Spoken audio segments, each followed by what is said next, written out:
Thanks so much, Margaret, for the introduction and for having me back again this year. Oh, if you want to hit the just this slide, would be great. That way people can see the slides a little bit better. I was here just about a year ago. I know it was just before St. Patrick's Day last year, and talked about a few other authors in this study that I'm doing. I'm writing a book right now called Irish American Fiction, World War II to JFK. So this is two more authors. I didn't want to cover the same exact ground, but the couple slides at the beginning will sound familiar to the few of you who were here both years, but I'll go through those quickly. I just wanted to give some of the historical background before getting into these two authors. So the Irish American authors in my study observe Irish Americans changing in this period right after World War II, giving up some of what made previous generations Irish to become more American or to achieve the success American style. And I'm finding a whole bunch of little novels, not little, regular-sized novels from the time period that are often semi-autobiographical in nature. And I'm finding this trend, basically, of authors who are left-leaning, kind of politically and socially progressive, and they're worried about the larger Irish American community and some of the,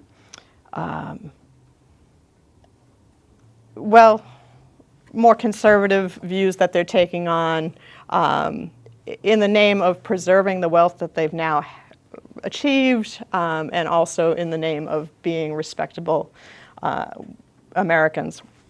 So this is the setting, basically. And these authors are usually trying to make sense of who they are as Irish Americans and who Irish America is going to be. So these are these couple slides. I did show some of this last year, or at least this one. And basically, coming into the 20th century, about 1900, according to the same historian, Kevin Kenny, there are about 5 million first and second generation Irish in America at the turn of the 20th century. And as I told people last year and kind of got a little bit of a gasp from the crowd, that was more Irish in America at that moment in 1900 than in Ireland. And that would be the first generation, so the immigrants who came over, and then children born to those immigrants, about 5 million. As of the 1920s, things started to peter off because of restrictive immigration legislation. So it really slowed things down. And then the Great Depression slowed things down because obviously most Irish came here for work. And when they were hearing back home that the work was not here, they were not going to come this way anymore. So those things added up to a slowing down of immigration. You can see goes from, in the 1920s, about 220,000 Irish come over to the US, but that number drops all the way down in the 30s to 13,000, and then in the 40s goes back up just a tiny bit to 26, almost 27,000, but still way, way low compared to what it had been, which is why I think the authors who are writing in this later 40s, they're seeing a big difference in what they knew in their childhoods, say in the first decade of the 20th century or into the teens, where there were lots of Irish American or Irish immigrants living in their communities. Their grandparents' generation for most of these authors were Irish immigrants. And by the 40s, that generation is dying off. And most of the people are second or third generation Americans. And they are feeling more and more distanced from their Irish roots and trying to figure out who they are at that point, who they're going to be in this country as Americans of Irish descent. World War II brings about some additional changes, especially with the returning soldiers. They're finding the GI Bill is helping them get into a social class that they had not been in before, so they are able to go to school and go into professional careers in greater numbers than ever before. And again, that's from Kevin Kenny. It's a great little book if you're interested in Irish American history. Pretty simple, straightforward, called The American Irish. So I'd recommend that if you want to know more about all of this. He does a great job. Let's see. So there is that. So here's some of the tensions that come up in these novels that I'm working on, which were novels that were popular at the time. They were reviewed in the New York Times, the Boston Globe, Providence Journal, some of them, and they got quite a bit of coverage. But mostly, for the most part, they're novels that nobody knows of anymore. They're out of print, and they're just, you can find them, though. Maybe you could find them at a library sale. I think some of the ones that I've found online, they are stamped with library things. So at one point, they were in a library's collection, but now being sold off. But this group of novels, and I'll talk about two of them in a minute, they address some of these issues that are kind of tensions that are coming into that these authors are observing in Irish American life. And one of them is about labor unions and labor activism. And as you might know, the Irish were very active in labor unions. But also at this point, the Irish were becoming business owners too. And so there's a conflict between whether to support those labor activists or to support the owners of the business. And really that comes down to kind of in these books, and probably in real life too, your feelings about capitalism and kind of unfettered capitalism at the expense of workers' salaries, vacation time, weekends, things like that. And then another tension that gets brought up in especially in one of these novels, but really actually in both, is the role of the Catholic Church. You know, not all the Irish here in the United States were Catholic, or in Ireland for that matter, but of course the vast majority were, and the Irish Catholic hierarchy, mostly, they were Irish Catholic bishops at this point in the United States, in New York City, in Boston, places like that. They vary, they're not all the same, but these authors are challenging the ones who are more conservative, more apt to be attracting middle class or wealthy donors to the churches than to take care of the poor. So there's some bitterness around this, and as you'll see in one of the books especially. So it's this idea that as the Irish rose up that ladder, that they were working to rise since they arrived, famine era, and in the decades after that. As they rose, they started to accumulate some property, and then they started to, in turn, want to protect that property and the prosperity they had gained. What these authors are looking at is that at the expense of others who are coming in, or others who are still in the working class. And then, of course, the fear over losing these things that you've gained can turn into a form of bigotry. And you had Irish Americans on both sides of these issues.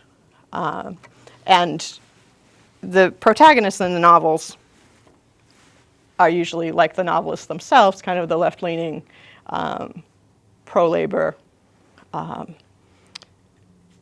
pro-working class kind of folks. We'll see.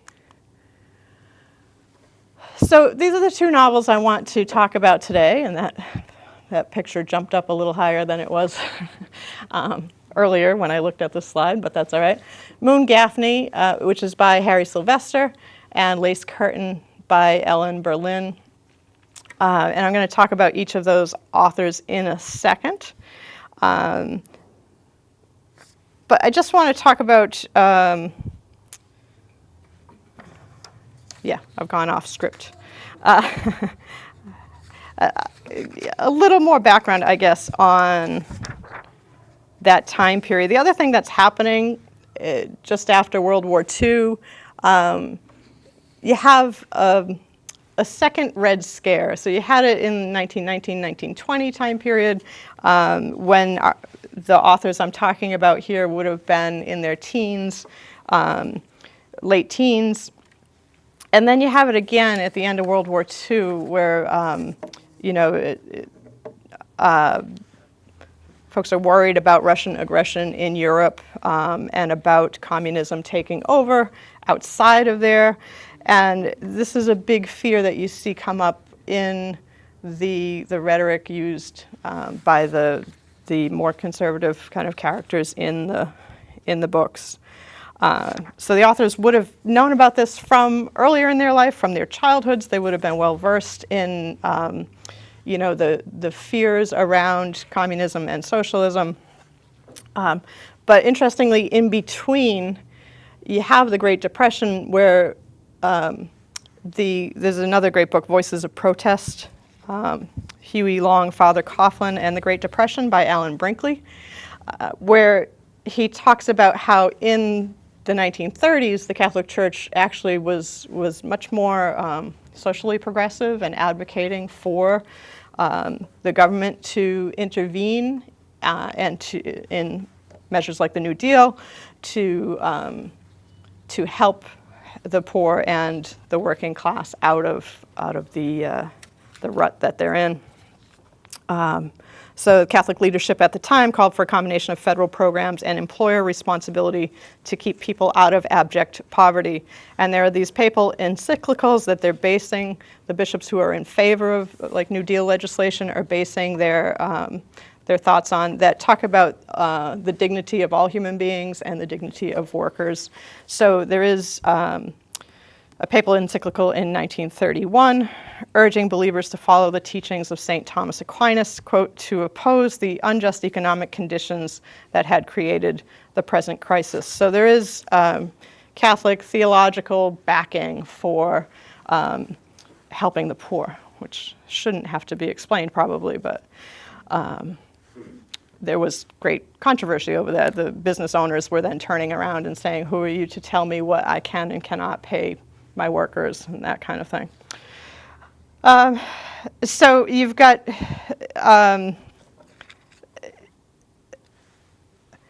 that kind of blurring and changing around the World War II period where you have always the church was anti-communism, but you have really that become a more of a focus. So you've got, and the church is worried about labor unions that may be leaning towards socialism and communism. And you've got Irish Americans kind of in the middle saying they want to be faithful to their church, but they also want to be, to advocate for themselves as employees. So there's some confusions around all this. And you've got Catholics on both sides of just after World War II. You've got a definition of what Irishness is that these authors are trying to think through, but also a definition of what American Catholicism would be. So on one side, you've got the radio priest, Father Charles Coughlin, if you've heard of him, who started out, in the 20s doing mostly like religious radio shows, but then by the mid-30s, where he's hugely popular,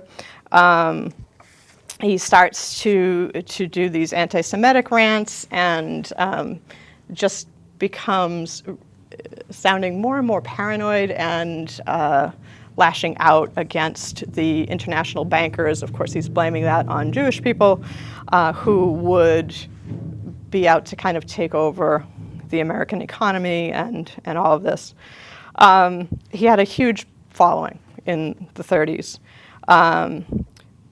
early 30s, and then kind of lost favor with the White House and anybody else who thought he went kind of too far right. So you've got a priest like that.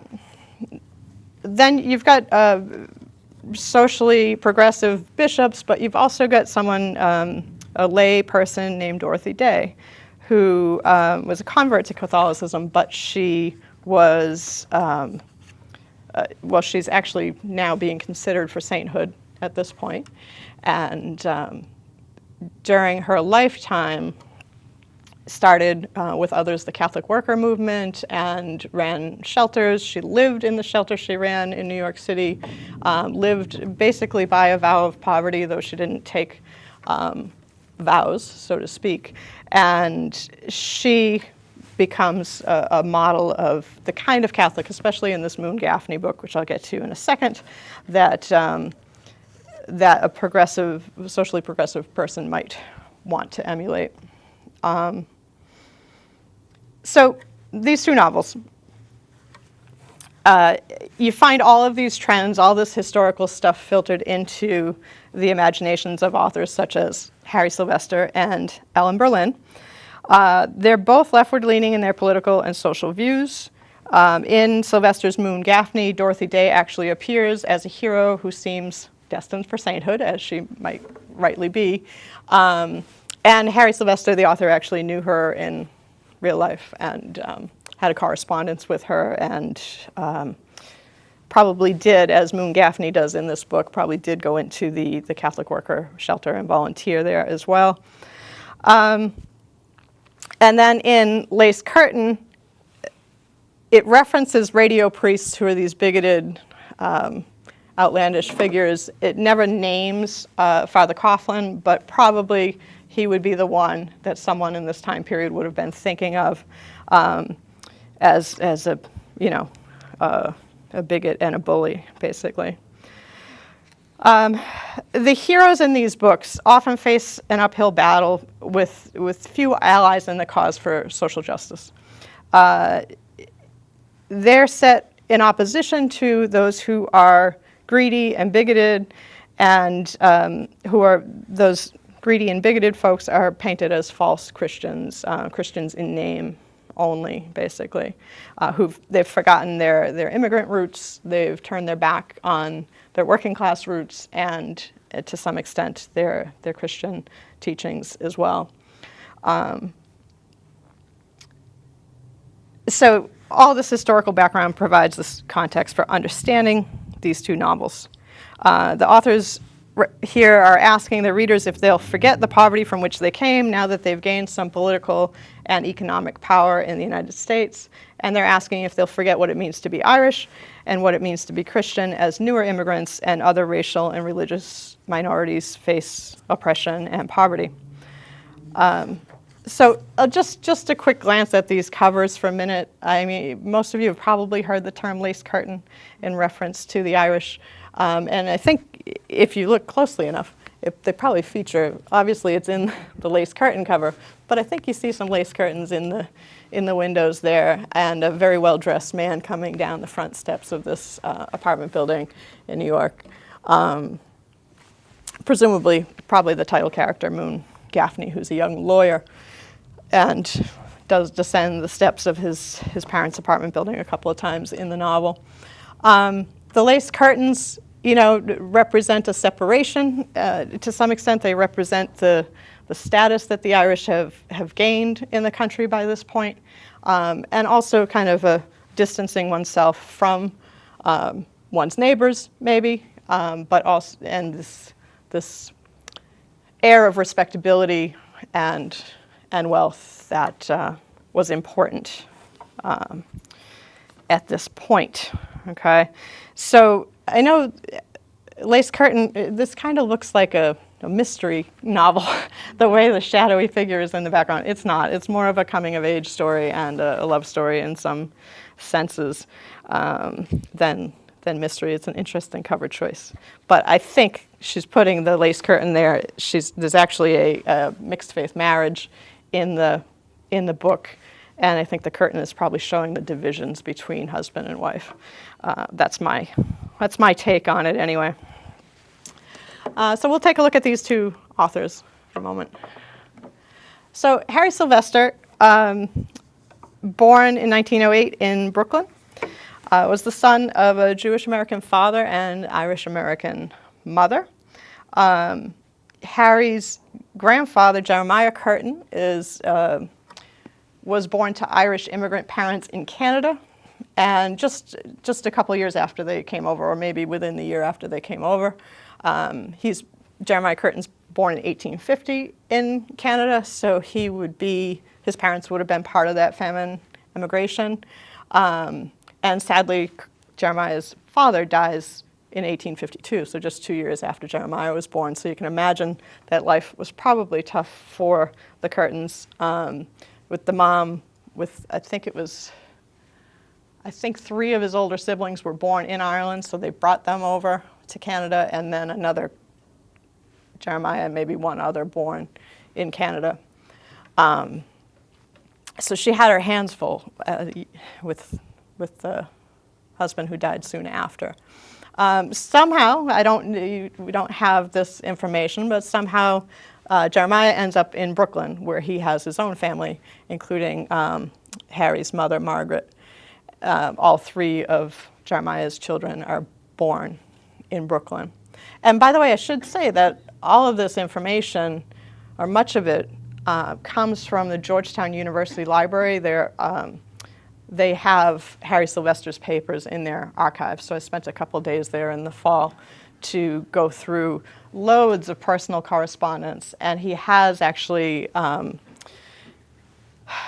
some genealogical information, kind of tracing the family tree a little bit, but interestingly, only on his mother's side. There's nothing in there. He mentions in like one letter that his father was, I forget even how he puts it. It doesn't say my father was Jewish. It's kind of like a dance around that a little bit. He talks about some criticism of his novel coming from bigoted people who maybe knew that his father, I think I want to say it's in one of the Boston newspapers, unfortunately, where they criticize him, and they allude to the fact that he is part Jewish. So that's the only mention of it, but he's named after his father, who was also Harry Aaron Sylvester. So he plays up more, or identifies with more, his Irish side. He's raised Catholic. He goes to Notre Dame University. He graduates from there in 1930. He actually played football for Newt Rockne, and he ran track there at Notre Dame as well. So very much in the way he's described in newspapers in the time, he's an Irishman from Brooklyn. You know, they kind of negate that other side. But he's certainly identified as Catholic, and he talks quite a bit about the Catholic Church, which he eventually leaves, but that's another story, much later than this stuff is happening. So he comes back to work. Sorry, that filled the screen a little bit too much. He comes back to New York City after graduating Notre Dame, and he becomes a newspaper writer, and then he publishes the one early novel, Big Football Man, which I have not seen anything about, but then more in the 40s starts really writing quite a bit. And the 3 novels in the middle, Dearly Beloved, Dayspring, and Moon Gaffney, all have to do with Catholicism in some way, shape, or form. So I say they exhibit his concerns, or obsession, you could even say, with the teachings of the Catholic Church, especially around chastity and divorce. And we'll see this from some of the characters in the book in a second. Just after he published Moon Gaffney in the spring of 1947, just within 6 months, he gives a talk, I forget at what university, but that talk becomes published in the Atlantic in January 1948, called Problems of the Catholic Writer. And in that talk, he basically says, this is a short summary, that if the Catholic writer was not so hemmed in by rules against divorce and especially against birth control, that he would have more time to write. But the fact that the church is pushing for these large families is really problematic to him and other Catholic writers, he says, and that take away from him being able, not just him, the Catholic writer, being able to focus on his career. To say nothing of the women who might have been parenting those same children. But he says the Catholic writer in general. Really interesting in those archives from Georgetown is there's a 2-page kind of a summary. He must have typed this up, I think, for court, probably custody reasons or something. It's basically a summary of he and his wife's marital difficulties right around the same time Moon Gaffney is published, and his wife's battle with depression as well. And I'd love to write more about this couple. Maybe someday I will. The report was clearly written by himself. The first bullet in the report is that Moon Gaffney was published and to favorable reviews. So he starts with kind of it's about him and it's about his novel. The interesting thing about that to me, well, the next bullet point is that his wife Rita was first complained of depression. So in some of the correspondence that goes back and forth between him and friends at the time that Moon Gaffney is published, friends are both congratulating him on the novel and congratulating him on and Rita on a new baby. Nothing in the summary of their marital problems says that the depression she's suffering may be postpartum depression. Obviously, we think more about that now, but he makes no mention in the summary, which is a bunch of dates and events, of a new baby. But he does talk about his novel coming out to favorable reviews. So just interesting stuff. He finally, they're clearly struggling. Their children, their older children, are being kind of watched by different people at this time as his wife is in and out of institutions that he says she checked herself into. And they finally, they file for divorce in 1952, but because I think of the difficulty of divorcing, it takes a couple extra years before they're actually divorced.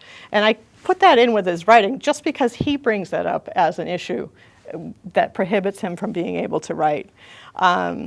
So it's part of all this. You'll see it factors into Moon Gaffney in a second.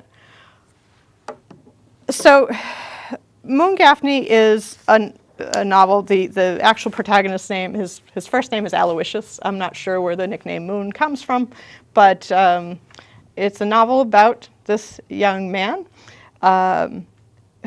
who he's working his way up in the Tammany political machine in New York City, probably set more like in the 1930s, but written in 47, or published in 47. But it seems to be more pre-American involvement in World War II for the setting.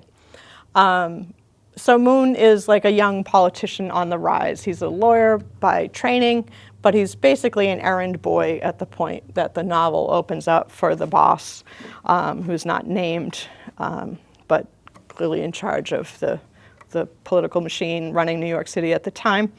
And Harry Sylvester makes it clear that he's not really pleased with newly wealthy Irish Americans who've made their way up to the middle or even upper class. He shows their disdain for the poor and bigoted attitudes toward other races and creeds, and that clearly disturbs him. But the main course of his criticism is reserved for the American Catholic Church, and in particular the priests and bishops who are more concerned with adding parishioners, with collecting money from parishioners, with kind of schmoozing with parishioners at their homes, than with helping the poor. And it's a rant, I will say.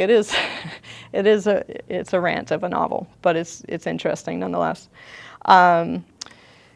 So, because as I said, the church hierarchy was so Irish American at the time. It's hard to extricate, his rants against the church with his rants against Irish America at the same time.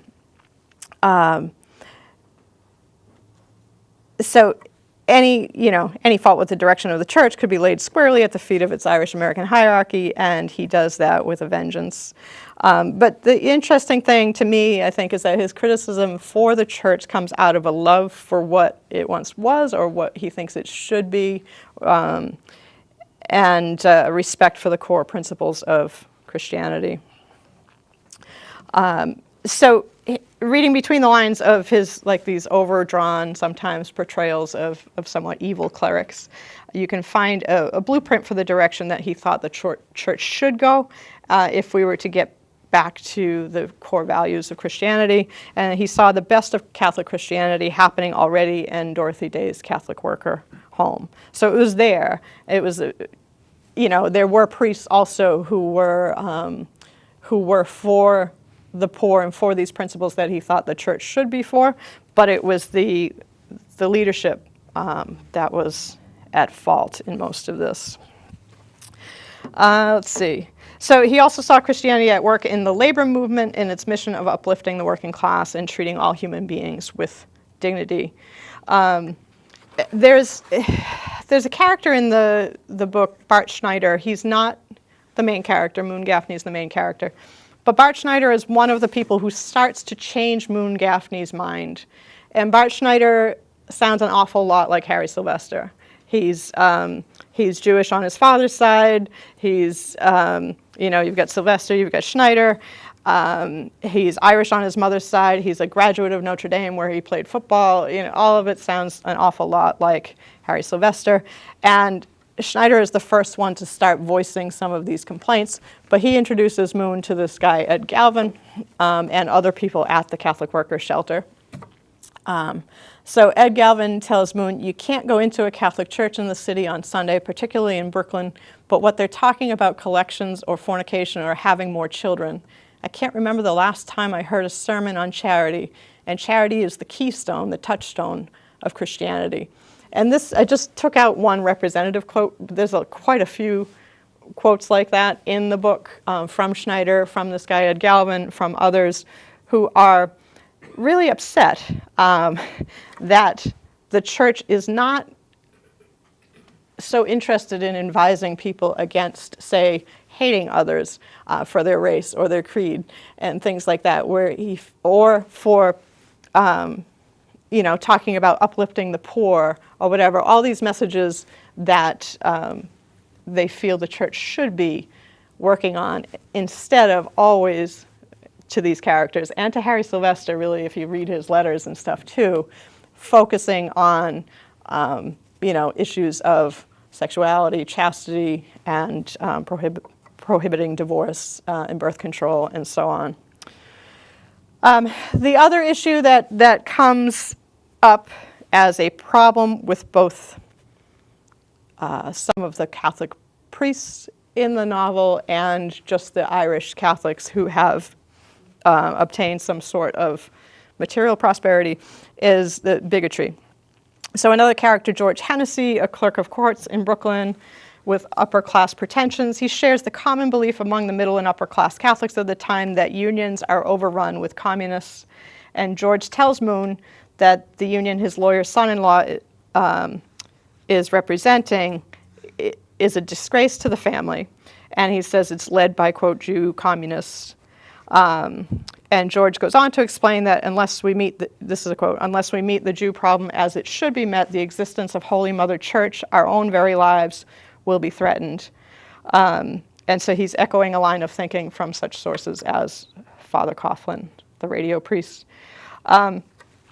You see loads of this in the book, and this is Moon thinking about actually this exchange with George Hennessy, whom he's trying to reason with. And he thinks it was not an uncommon topic among a certain kind of Irishman he met every day, and it disturbed him. Or perhaps it was the frequency and rage with which it was discussed that did.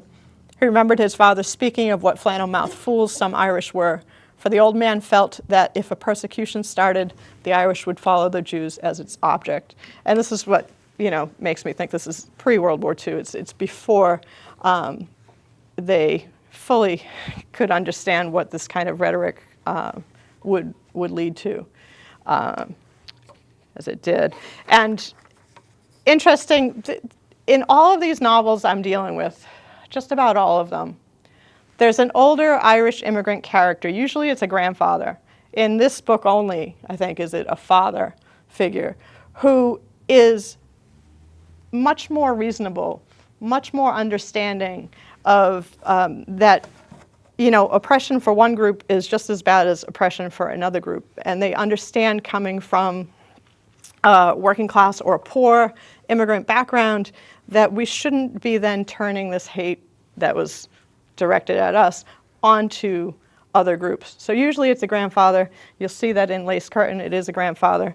In this case only, it's Moon's father, who has reached some prosperity himself. He's a fire commissioner. He's well connected in that Tammany machine, but he's stayed grounded, and he's actually stayed.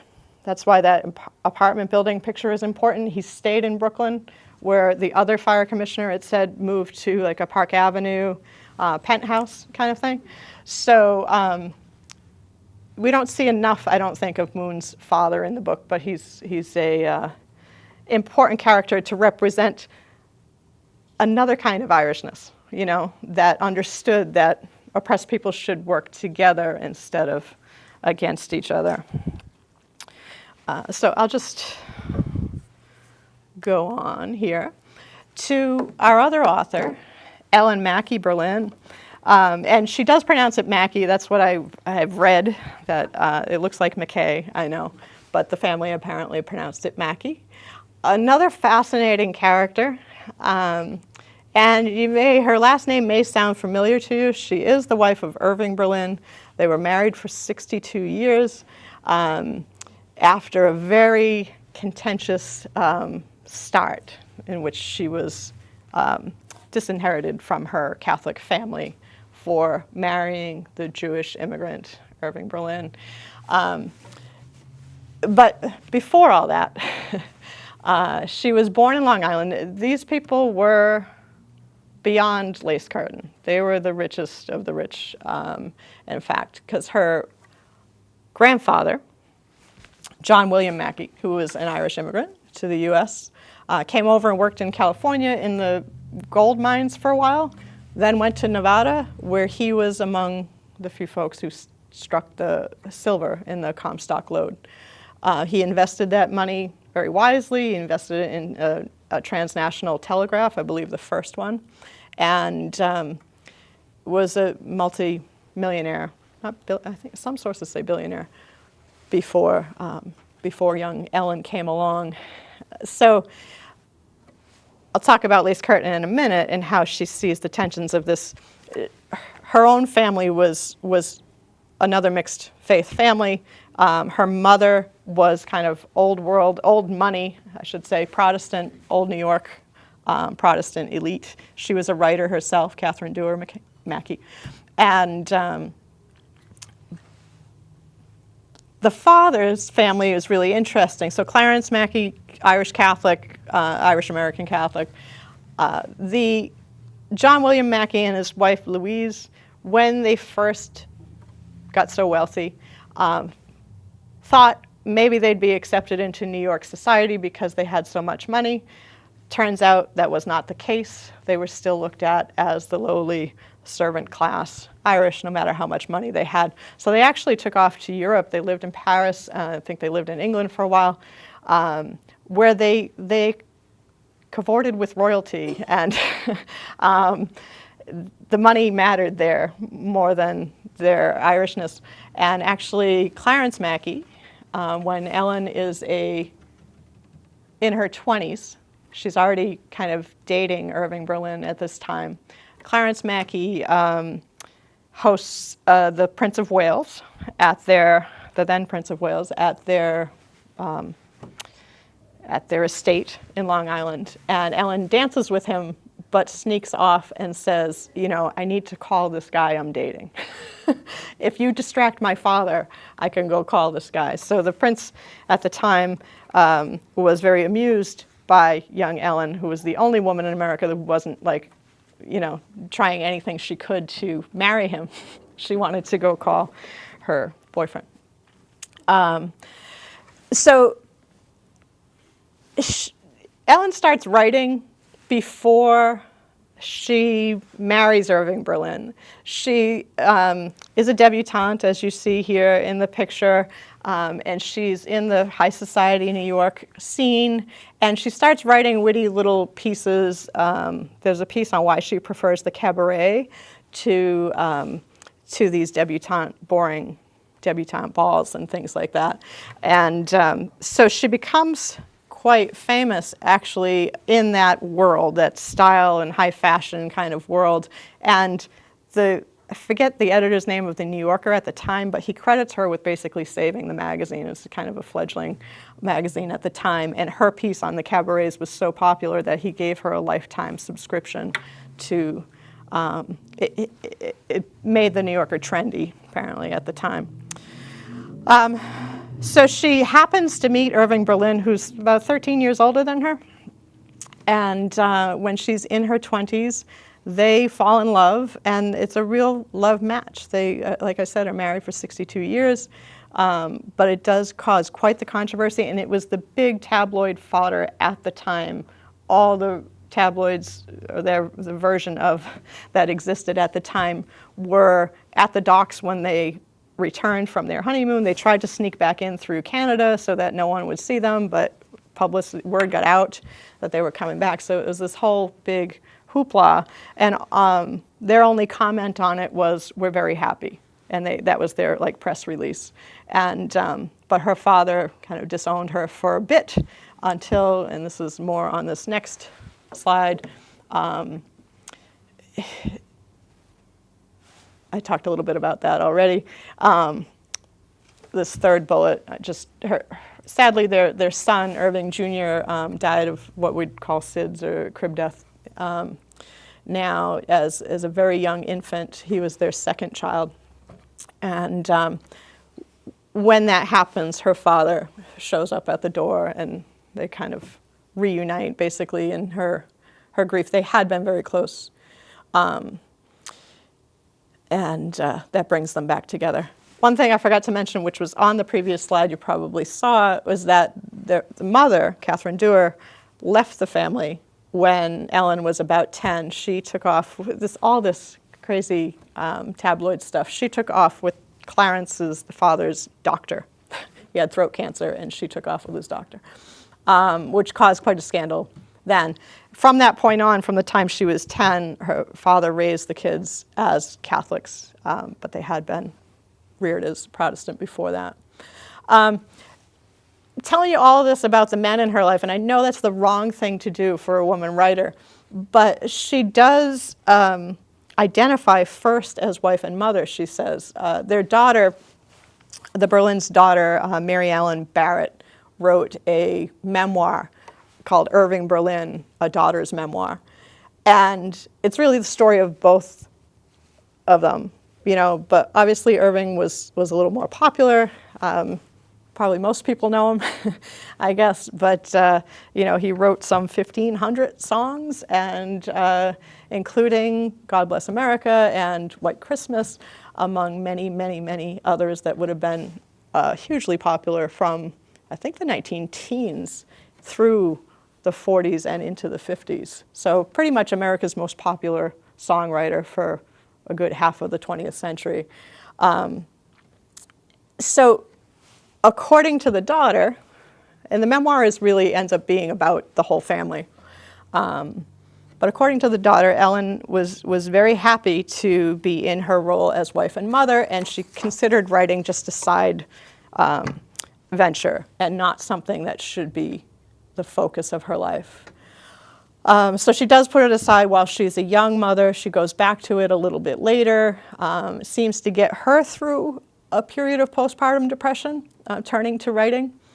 And And then she starts coming out with these novels starting in the 40s. So Lace Curtain is the one I'll focus on it today. She also, and sorry, these slides were better set up before I put them up here. Silver Platter, which she published in 1957, she was very proud of. She did a ton of research into that Mackey side of the family and this striking silver, and especially it's a tale of her grandmother Louise, who was an Irish American. She married the Irish immigrant John William, and became quite wealthy in the process. So it's her grandmother's story. But Lace Curtain is the one for today. And it's, again, in this time period, so you got Moon Gaffney published in 1947, you got Lace Curtain in 1948. Last year I talked about a couple other novels from 1946 and 1948. So there's a lot of Irish American fiction coming out at this time, little regional novels, and they all seem to deal with, in different ways, but deal with this, who are we going to be as American Irish or Irish Americans? The issue in Lace Curtain is a little different. Veronica Reardon, who's the protagonist, she's the second youngest of 8 children in an Irish American family with the wealth and the Long Island mansion reminiscent of the Mackeys. So she's in some ways a version of the author, in some ways not, which I'll talk about. So Veronica is an 8-year-old in 1916 when the novel opens. She's a constant observer of her older siblings, a role I know well, being the youngest of 8 myself. And they are mostly in their teens at the time. So she's watching them. A lot of them get into, they're kind of split. Some of them marry other Irish Catholics, and those marriages are seen as comfortable and safe, is the word used quite a few times. Others, because they've got the money of the upper class of New York at the time, they're also socializing with a lot of Protestants from that class, and those are always fraught with tension, those relationships. So young Veronica's watching all this. It doesn't stop her from falling in love with a Protestant and eventually pleading with her family to be able to marry him. But as she's a young kid, there's a lot of, let's say, she feels safe inside her father's big mansion. It's actually called Pride's Tower.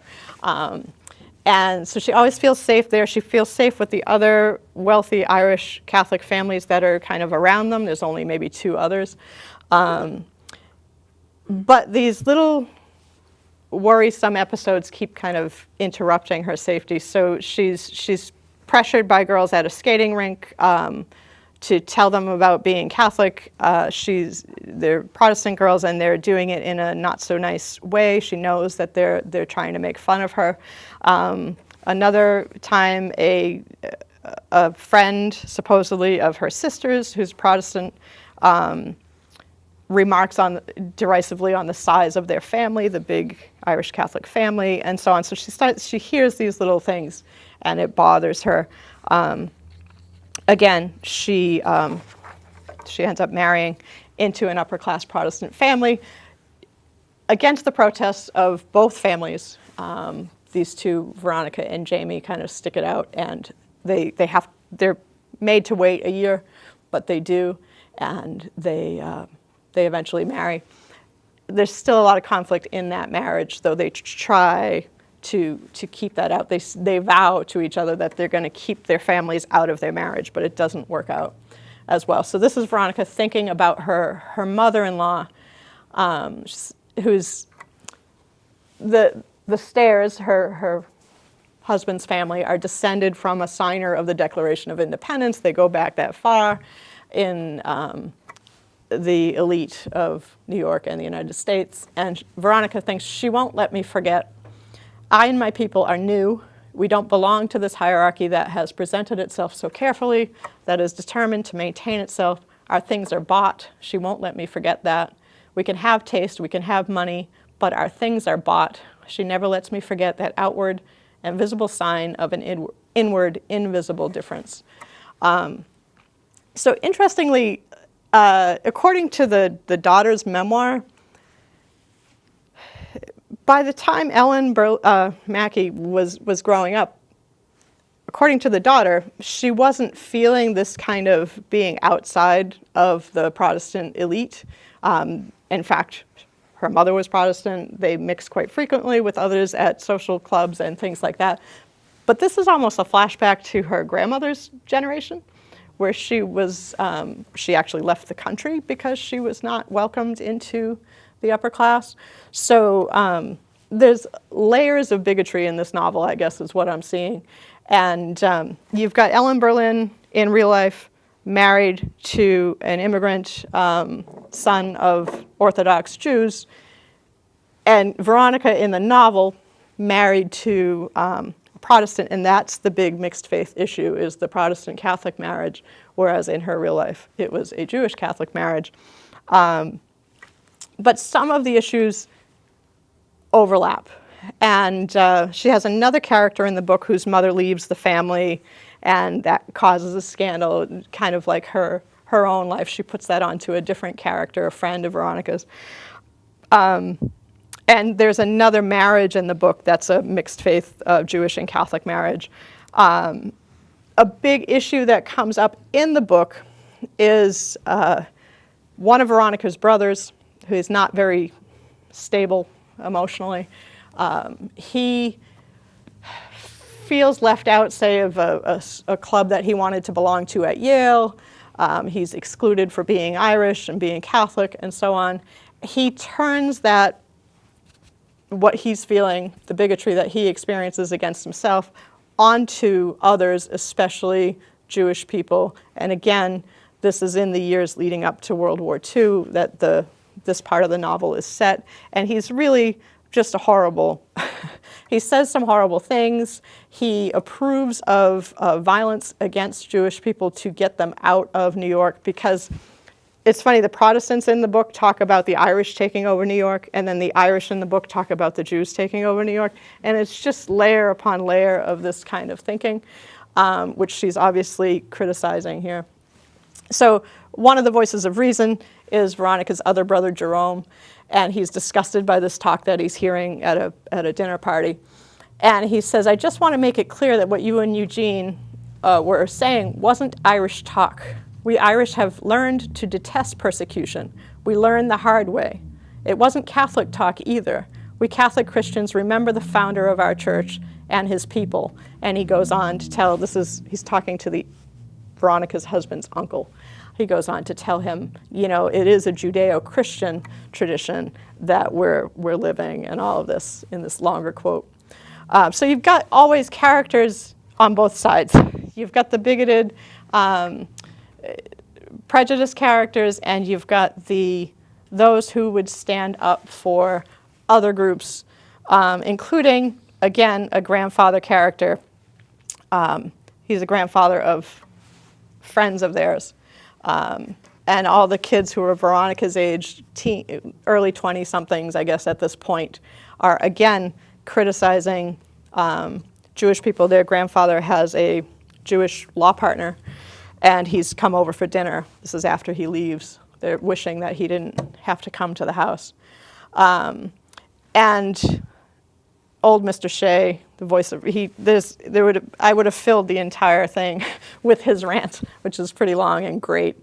But in part of it, he says, we live in grand houses here, but it was a shanty I was born into in the old country, not Dublin Castle, and don't you forget it, because they're not only against Jewish people, but also against the shanty, the lower class Irish. So always a great character like that to remind people of what we're supposed to be. And I'll just wrap it up with just some final thoughts on the two novels together and these two authors together. They were both not 100% Irish. I don't know how many people are actually in reality. If you do those DNA tests, you'll find there's always other stuff mixed in there. But they clearly had, a a Catholic Irish parent or an Irish American parent and a non-Irish, non-Catholic parent. But they both identified strongly with their Irish Catholic roots, both born into mixed faith marriages. They're both New Yorkers, though brought up in very different social classes and neighborhoods. Ellin Berlin is Long Island royalty, basically, at that point, and Harry Sylvester is presumably more working class Brooklyn. We've talked about that. They're setting their books right before World War II, but writing them after World War II, and I don't think the atrocities of that war were lost on either of them. I don't think it necessarily has to do with them having Jewish family members, though they both do, because the other authors, two of which I talked about last year, also have episodes of bigotry against Jewish people in their books, written in the same years. And they're, trying to get their heads around how, as a people who were once oppressed, once poor, once immigrants, how we could then turn on somebody else in a similar situation. So in both books, and by a lot of these authors, bigotry is something they address directly in their fiction as intolerable. And they both go back to their Catholic, Christian, Irish roots for the right way to be, for serving the poor in Sylvester's book especially, and for standing up for the immigrant or the outcast or the oppressed in Berlin's book. That's all I have for you right now. Thank you. I welcome questions if we have any time. I know we started a little late, so I went a little long. Yeah. Anybody have questions or comments, thoughts? Jim. It's a lousy question, but I'll ask it anyway. Okay. What's your sense about the literary quality of these two books? I think it's a great question. I would say, if I had to put one against the other, Lace Curtain, I think is one that I would love to see reissued, because I think it is a quality book. Moon Gaffney, I find better for historical purposes than for its literary quality, I would say. It's pretty... Harry Sylvester was a really angry guy, it seems, from everything I'm reading, published and unpublished by him. And so it's a rant, kind of a one-sided rant. Still entertaining, but that's not why I would tell people to read it, for its literary quality. Any idea why his name is Moon Gaffney? I don't know why they call him Moon. It's his nickname. They never call, his real name's Aloysius, they never call him that. And I don't think it's explained. I'm pretty sure it's not explained in the novel. Just a nickname. Yeah, I guess better than Aloysius. I don't know. Anybody else? Good. Can I just ask about your Yeah. research and to, where it's going in Oh, terms sure. of your book and when you think you might be? Great question. Well, let's see. The Ellin Berlin chapter is in progress at the moment, and that's chapter 6 out of 7. So I'm nearly towards the end. I've got one more to do after that, and a conclusion that I was half written anyway. I'm in talks with Palgrave Macmillan, the publisher, to hopefully bring it out. They've read the first 50 pages and asked to see the whole thing, which I take as better than a no, we don't want it. So hopefully, if not them, another academic press would be interested. I think having once tried to publish a novel, hearing and seeing it's much easier to get an academic book out there. It doesn't get very widely circulated, and it might cost a ridiculous amount for a hardcover. But hopefully, I'm hoping in the next year or so that this is done. All my research is done. It's just a matter of pulling together the last couple chapters and then seeing what first Palgrave Macmillan says, since I've been talking to them, and if not them, I'll keep shopping it around. So, yeah, thank you. Yeah. What made you decide to target this particular area, these particular authors, and how do you To now? Yeah. Okay, great question. So I should have maybe said at the beginning, this was one, well, not these books, but the original idea for this post-World War II time period came from my dissertation. It was one chapter of my dissertation, which more looked at Irish American lit from the 1940s to the early 21st century. So it was more of a longer survey. When I went back to try to turn the dissertation into a book, I found that this was the most interesting time period. And part of it is because it's so relevant to now. Some of the issues that are being raised by these authors who are trying to figure out who we are as Irish Americans, you see them coming back again in the press when, you know, you've got Bill O'Reilly and you've got Paul Ryan and you've got a lot of Irish American names out there who are proud of their Irish roots, but at the same time maybe advancing causes that are anti-immigrant. So a lot of loud voices, as you did have, you know, not only Charles Coughlin, but right after this, of course, you've got Senator Joseph McCarthy. So a lot of loud voices that might make, like the grandfather characters in these books, cringe, you know, that have forgotten who they were. So I think it's quite relevant to now, and in fact, my introduction starts off talking about some of those Irish names that are in the spotlight in current times, and some of the backlash against that. There's a group called Irish Stand out of New York who are pro-immigrant, trying to basically be an Irish voice for more socially liberal stance on immigration in response to these other folks. So that's that, yeah. So it was one chapter of my dissertation, and now I've blown it up. I had 2 authors in that chapter, and now I guess I'm on 6, at least 6. Very interestingly, one author whom I don't know if I'll include, but apparently I could, is John Steinbeck, who is also half Irish. And in East of Eden, I know Jim will know, there's the Irish grandfather character who is the wise and kind of socially progressive character in there as well. So if I want to add an 8th chapter, it's right in the same time period, really early 50s, I think, 51 maybe. So that would be another one. Well, we look forward to that. Thank you. Thank you very much for speaking here this evening. Thank you so much for having me.